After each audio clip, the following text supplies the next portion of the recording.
They are located in Gakona, Alaska. The project is called HARP. HARP is the High Frequency Active Auroral Research Project, originally a joint effort of the Air Force and Navy in cooperation with a number of academic institutions. It is today the world's largest radio broadcasting station, but it's not designed to broadcast for human ears. It uses unique patented ability to focus the energy coming out of the antenna field and injects that energy into a spot at the very top of the atmosphere in a region called the ionosphere. HARP is comprised of 180 antennas, approximately 72 feet tall, linked together to function as one giant steerable antenna. Steerable because it can aim millions of watts of ELF waves into one tiny patch of the atmosphere. The amount of energy we're talking about here is 3.6 million watts.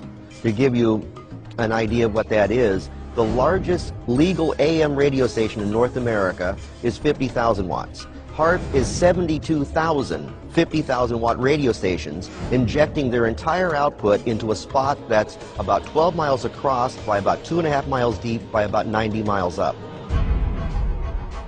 This is where HARP is pointing. It's an area located roughly 300 miles from Anchorage. The U.S. military says HARP is merely being used to study the physical and electrical properties and behavior of the ionosphere for both civilian and defense purposes. But another theory has surfaced. The intense energy being beamed into the sky by HARP is actually heating up the atmosphere, causing weather changes. HARP is being used for weather modification. The military's own record proves it. They've admitted it within their own documents, and yet they still deny it to the public. Dr. Brooks Agnew has researched ELF wave technology for the past 30 years and is convinced HARP's effect on the ionosphere does alter the weather.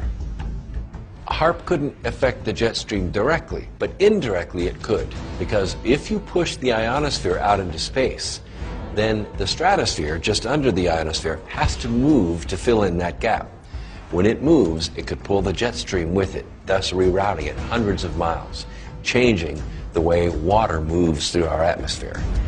HARP is one of several ELF wave transmitters located all over the globe.